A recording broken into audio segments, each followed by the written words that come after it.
Albatta, salomlarni avval shuncha joyga borib, shuncha mehmondorchiliklarga borib, ta'zim qilgan sizlarga ta'zim qilmasam uyat bo'lsa kerak-a. Bir Xorazmni kelini sifatida bugun sizlarga avvalambor assalomu alaykum deyman. Xorazmni bir-biridan go'zal, bir-biridan asal, yuzlarida nur bor, bir-biridan shijoatli bo'lgan, latofatli bo'lgan apkalari, biyilari, chiqonlari, hurmatli ahli ayollar, avvalambor Diamond Hall restoraniga xush kelibsiz. Qadamlaringizga hasanotlar bo'lsin. O'zimizga o'zimiz bitta guldiroz olqishlar chalib qo'ymasak uyat bo'ladi. Bugun kayfiyatimiz a'lo, menimcha hammada shunday, chunki guvoh bo'lib turibman. Haqiqatdan juda ham latofatlisizlar.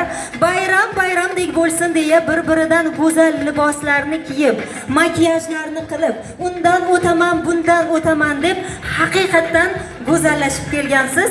Tifalam deydi Xorazmda, shunaqami? Tifalam ko'z tegmasin.